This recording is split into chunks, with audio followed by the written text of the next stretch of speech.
السلام علیکم لسنرز، میں ہوں آپ کی ہوسٹ نیلم، اور نیلم آپ کو اپنے چینل میں ویلکم کرتی ہے۔ شروع کرتے ہیں آج کی ویڈیو اللہ پاک کا نام لے کر، جو انتہائی علی رتبہ اور بہت جلیل القدر ہے۔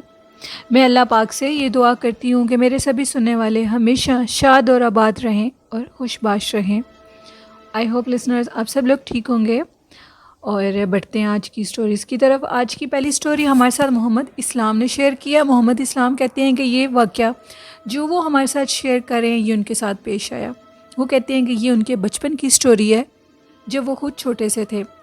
وہ کہتے ہیں کہ میں اپنے گلی کے لڑکوں کے ساتھ، جو محلے کے فرینڈز ہوتے ہیں، ان کے ساتھ ہم لوگ کھیلا کرتے تھے۔ ہم لوگ جب اسکول سے واپس آیا کرتے تھے تو ہم سارے فرینڈز اکٹھے ہو کر ہاتھ میں ایک سٹک پکڑتے تھے، اور جتنے بھی گلی میں جانور وغیرہ جیسے کہ ڈاگ، کیٹ اور ڈنکی، ایسی کچھ بھی چیزیں آتی تھیں، ہم ان کے پیچھے ڈنڈا لے کر بھاگتے تھے اور ان کے ساتھ کھیلا کرتے تھے۔ یہ ہم لوگوں کا روز کا معمول تھا۔ اسی طرح ہم لوگ کھیلا کرتے تھے اور ہم لوگوں کا وقت گزر جاتا تھا۔ ایک دن محمد اسلام کہتے ہیں کہ ہم لوگوں کی جہاں ہم لوگ کھیلا کرتے تھے، ادھر تھوڑا سا آگے کر کے پرانے کھنڈرات اور پرانی جگہیں ایسی بنی ہوئی تھیں، جو بھی جانوروں کو ہم مارتے تھے جانور وہاں پہ بھاگ جایا کرتے تھے۔ ایک دن ایک کتا ہم لوگوں نے دیکھا، اور ہم اس کتے کے پیچھے سٹک لے کر سارے فرینڈز بھاگنے لگے۔ جیسے ہی ہم اس کے پیچھے بھاگے تو وہ جو کتا تھا وہ بھاگتا ہوا ان کھنڈرات کی طرف چلا گیا۔ اب میں اور میرا دوست، باقی تو ہم لوگوں کے دوست پیچھے ہی کھڑے رہ گئے، اور ہم دونوں اس کے پیچھے بھاگتے ہوئے سٹک لے کر ان کھنڈرات میں اس کے پیچھے چلے گئے۔ جیسے ہی وہ کتا ان کھنڈرات کے اندر گیا تو ہمیں محسوس ہوا جیسے کھنڈرات میں کوئی اندر رو رہا ہے۔ میرے دوست نے کہا کہ چلو اندر سے دیکھتے ہیں، اندر کسی عورت کے رونے کی آوازیں آ رہی ہیں۔ میں نے کہا نہیں، میں اندر نہیں جاؤں گا۔ ہم دونوں وہاں سے ابھی بھاگنے لگے ہیں تو ہمیں محسوس ہوا جیسے ہمارے پیچھے بھی کوئی بھاگ رہا ہے اور وہی رونے کی آوازیں آ رہی ہیں۔ جیسے ہی ہم نے پیچھے سے پلٹ کے دیکھا تو وہ ایک بھیانک شکل کی عورت تھی، جس کی آنکھیں انگارے کی طرح تھیں اور اس کا چہرہ کالا سیاہ تھا۔ وہ عورت اب بڑی تیزی سے ہم لوگوں کے پیچھے بھاگنا شروع ہو گئی اور ساتھ ساتھ رو رہی تھی۔ محمد اسلام کہتے ہیں کہ یہ بالکل سچا واقعہ ہے۔ ہم دونوں دوست اس طرح ہو گئے کہ روڈ پہ آ کر میرا دوست بے ہوش ہو گیا۔ باقی دور سے محلے کے لوگوں نے دیکھا، بڑی مشکل سے ہم اسے محلے تک لے کر گئے۔ مجھے بھی بہت تیز بخار ہو گیا اور میرے دوست کی بھی حالت بہت خراب ہو گئی۔ ہم نے یہ واقعہ سب کو بتایا، جس پہ ہمارے بزرگ تھے، انہوں نے کہا کہ تم لوگوں کو پتہ ہے کہ وہ پرانے کھنڈرات ہیں اور وہاں تو ایسی چیزیں ہوں گی، لیکن ایک عجیب سا معاملہ پیش آنے لگا کہ جس دن سے ہم نے اس کتے کو بھگایا تھا ادھر اور وہ عورت ہمارے پیچھے لگی، اب اکثر گاؤں کے لوگ بھی رات کے ٹائم اس کھنڈر سے ایک بھیانک شکل کی عورت کو دیکھنے لگے۔ وہ عورت انتہائی خوفناک تھی اور وہ لوگوں کو اپنی موجودگی کا بھی احساس دلانے لگی۔ جو بھی اس روڈ سے گزرتا تھا تو وہ عورت باقاعدہ ان کو روکتی تھی اور روک کر کہتی تھی کہ مجھے بھی اپنے ساتھ لے چلو۔ اب ان واقعات میں روز بروز اضافہ ہونا شروع ہو گیا۔ ایک دفعہ ہم لوگوں کے گاؤں کے ایک بابا جی تھے، تو وہ بھی ادھر سے واپس آ رہے تھے رات کے ٹائم شہر سے کچھ لے کر، تو وہ کہتے ہیں کہ ایک عورت جو کہ ضعیف حالت میں روڈ کے کارنر پہ کھڑی ہوئی تھی، میں نے اسے دیکھا تو میں نے کہا رات کے ٹائم یہ عورت ادھر کیا کر رہی ہے؟ یقیناً کوئی مسافر ہو گئی، اس کو روڈ سے اس پار جانا ہوگا۔ میں جیسے ہی اس عورت کے پاس گیا تو میں نے اس سے پوچھا کہ ماں جی کیا آپ کو کچھ چاہیے؟ کیونکہ وہ عورت اتنی ضعیف تھی کہ اس کی کمر جھکی ہوئی تھی، جس پہ جب اس عورت نے میری طرف دیکھا تو اس کی پلکیں بھی سفید تھی، اس کے آئی برو بھی سفید تھے، اس کا سارے بال بھی سفید تھے۔ وہ عورت مجھے کہتی ہے کہ تم مجھے اس طرح کرو، مجھے یہ جو پاس ادھر کھنڈر ہے ادھر چھوڑاؤ۔ میں نے جب یہ سنا تو وہ کہکا لگا کر ہنسنے لگی۔ میری سائیکل، اس شخص کی سائیکل ادھر ہی گری رہ گئی اور وہ بھاگ گیا۔ اب ہم نے ایک مفتی صاحب کو بلایا اور ہم نے کہا کہ یہ جو بھی چیز ہے یہ ایکٹیو ہو گئی ہے بچوں کے کھیلنے کی وجہ سے، اب ہم کیا کریں؟ ہمیں کچھ سمجھ نہیں آ رہی۔ اب وہ جو بزرگ تھے وہ عامل تو نہیں تھے، انہوں نے کہا کہ آپ اس کے متعلق کسی عامل سے رابطہ کریں۔ محمد اسلام کہتے ہیں بڑی مشکل سے دوسرے گاؤں سے ہمیں ایک عامل کا پتہ لگا۔ وہ عامل صاحب ادھر آئے اور انہوں نے جا کر اس کھنڈر میں سارا کچھ چیک کیا۔ چیک کرنے پہ ان کو پتہ لگا کہ اس کھنڈر میں ایک لڑکی کی ڈیتھ ہوئی تھی۔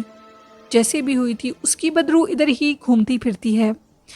تو انہوں نے بہت مشکل سے اس کو قید کیا، بوتل کے اندر قید کرنے کے بعد قبرستان میں لے جایا گیا، اور قبرستان میں ایک مٹی کی قبر کے نیچے ایک گڑھا کھودا گیا، اور اس کو مطلب کہ گڑھا کھودا، اس کو ایسے قبر کی شکل دے کر اس کو اس کے اندر دفنا دیا گیا۔ اس دن کے بعد ان کھنڈرات سے وہ واقعات تو ختم ہو گئے، لیکن لوگوں کے دل سے اس کا ڈر نہیں جاتا تھا۔ یہ سٹوری تھی محمد اسلام کی، جنہوں نے اپنے بچپن کا واقعہ ہمارے ساتھ شیئر کیا۔ تھینک یو محمد اسلام۔ اسی طرح آپ روز ہمارے ساتھ پارٹیسپیٹ کیا کریں، اور جو میرے سننے والے اپنی سٹوریز ابھی تک میرے ساتھ شیئر نہیں کی تو آپ بھی اپنی سٹوریز میرے ساتھ شیئر کر سکتے ہیں۔ اسی کے ساتھ بڑھتے ہیں آج کی دوسری خوفناک سٹوری کی طرف۔ یہ سٹوری ہمارے ساتھ شیئر کی ہے ہمارے ریگولر سینڈر محمد وقاص احمد نے۔ وقاص احمد کہتے ہیں کہ یہ سٹوری ایک ایسے شخص کی ہے جس کو ایک چرچ میں جاب ملی۔ جب وہ اپنی جاب پر چلا گیا تو اس کو خاصا عجیب وہ گاؤں لگا۔ وہ امریکن تھا اور اس کو ایک گاؤں میں چرچ میں رہنے کے لیے جاب ملی۔ اب وہ کہتا ہے کہ میرا اس گاؤں میں بالکل بھی دل نہیں لگ رہا تھا، اس چرچ میں بھی دل نہیں لگ رہا تھا، خاصی عجیب سی جگہ تھی۔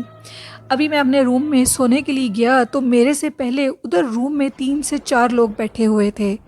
ان کی شکلیں اتنی عجیب تھیں، ان کی شکلوں سے منحوست ٹپک رہی تھی۔ خیر میں نے ان سے کہا کہ یہ میرا روم ہے، آپ کو اب ادھر سے جانا ہوگا۔ وہ لوگ میری بات کا جواب دیے بنا اٹھ کے باہر چلے گئے۔ پہلی رات خاصی مشکل میں نے گزاری۔ رات کو عجیب و غریب آوازیں باہر سے آتی رہیں، میں نے ان پہ دھیان نہیں دیا۔ صبح جب میں اٹھا، میں نے اٹھ کے دیکھا تو وہی 4-5 لوگ، اور ان کے ساتھ اب کچھ لوگ اور بھی تھے۔ ان کے ہاتھ میں خون کی بوتلیں تھیں، ساتھ ساتھ وہ چکر کاٹ رہے تھے اور ساتھ ان بوتلوں میں سے اس خون کو پی رہے تھے۔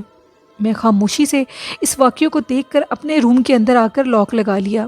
میں نے اپنے سے بڑے ہیڈ کو کال کی اور ان کو یہ سارا ماجرا بتایا اور کہا کہ میرا ادھر بالکل بھی دل نہیں لگ رہا، مجھے ادھر سے کہیں اور ٹرانسفر چاہیے۔ جس پہ اس شخص نے مجھے کہا کہ تم 2-3 دن ابھی اور ادھر گزارو، اس کے بعد دیکھتے ہیں کہ تمہارے ساتھ کیا کرنا ہے۔ بڑی مشکل سے دن گزر رہے تھے کہ ایک دن اچانک میرا دل گھبرایا اور میں باہر روڈ پہ چلا گیا۔ جیسے ہی میں باہر روڈ پہ گیا تو میرے پیچھے 2 سے 3 کالے رنگ کی گاڑیاں لگ گئیں، اور ان کے جو شیشے تھے وہ بھی بلیک کلر کے تھے۔ وہ گاڑیاں میرے پیچھے لگ گئی، میں بھاگتے بھاگتے نہ جانے مجھے کس چیز نے وہ کس سائڈ پہ وہ لے گیا، اور میں ایک گھر کے آگے گر گیا۔ جیسے ہی میں اس گھر کے آگے گرا، ادھر سے ایک شخص نکلا اور وہ شخص مجھے اپنے ساتھ اندر لے گیا۔ اس نے مجھے کہا کہ تم جس چرچ میں آئے ہو، اس چرچ میں کیا معاملات ہیں یہ تم سوچ بھی نہیں سکتے۔ یہاں ایسی مخلوقات کا بسیرا ہے جو انسانی خون پیتے ہیں۔ یہاں کے لوگ انسانوں کا خون پی کر انسانوں کو مار دیتے ہیں، جو بھی غیر علاقے سے انسان آتا ہے وہ اس کو مار دیتے ہیں۔ تمہیں میں ادھر سے نکالوں گا، اور لیکن تمہارا نکلنا ادھر سے بہت مشکل ہے۔ یہ جن گاڑی والوں نے تمہیں دیکھ لیا ہے یہ بھی اسی مخلوق سے تعلق رکھتے ہیں۔ خیر اس شخص نے مجھے رات کے ٹائم اس گاؤں سے باہر نکالا۔ جیسے ہی اس نے مجھے اس گاؤں کی حد سے باہر نکالا اور میں پیچھے کو پلٹا تو میں اس کا شکریہ ادا کرنا چاہتا تھا، لیکن وہ اندھیروں میں غائب ہو چکا تھا۔ مجھے یقین ہو چکا تھا کہ وہ وہیں کی کوئی مخلوق ہے جس نے میری جان بچائی ان خون خوار درندوں سے جو کہ انسانوں کا خون پیتے تھے۔ وقاص کہتے ہیں کہ امریکہ میں اکثر کچھ گاؤں ایسے ہیں ابھی بھی پرانی طرز کے جو لوگوں کا خون پیتے ہیں۔ وہاں پہ یہ واقعات عام ہیں کیونکہ وہ اسلام سے بہت زیادہ دور ہیں، اور اسلام سے دوری کی وجہ سے وہ لوگ ابھی بھی شیطانوں کو اپنا بھگوان مانتے ہیں۔ جو بھی مانتے ہیں وہ ان کو پوجتے ہیں، جو بھی کام کرتے ہیں وہ غلط طریقے سے لوگوں کے ساتھ مطلب جو بھی کرتے ہیں یہ میں نہیں جانتی۔ تو یہ سٹوری تھی محمد وقاص احمد کی۔ اللہ پاک سب کو ہدایت دے، سب کو نیک کام کرنے کی توفیق دے۔ جو لوگ بدراہ ہیں اللہ پاک ان کو بھی راہ ہدایت پہ لے کر آئے۔ ہم تو ان کے لیے دعا کر سکتے ہیں، باقی ہر انسان کا اپنا فرقہ اپنا مذہب ہوتا ہے، وہ جو بھی کرتے ہیں ان کو ٹھیک لگتا ہے، کسی کو بھی کرٹیسائز نہیں کریں گے ہم۔ یہ تھی آج کی سٹوریز۔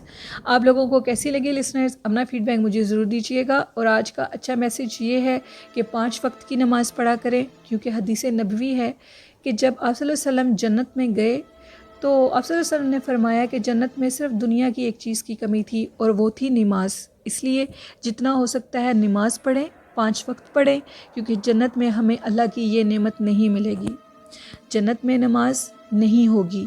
اس لیے اللہ کی جتنی عبادت، جتنی حمد و ثنا کرنی ہے وہ اس دنیا میں رہ کر کریں۔ یہ میرا اپنے سننے والوں کے لیے ایک میسیج ہے، اس پہ ضرور عمل کریے گا، اور مجھے پتہ ہے کہ میرے سب مسلمان بھائی ضرور 5 وقت کی نماز پڑھتے ہوں گے۔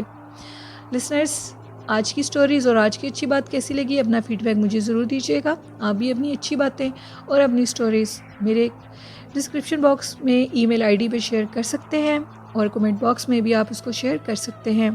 اسی کے ساتھ اپنی ہوسٹ نیلم کو اجازت دیجیے، دعاؤں میں ڈھیر سارا یاد رکھیے گا۔ اللہ حافظ، اللہ نگہبان۔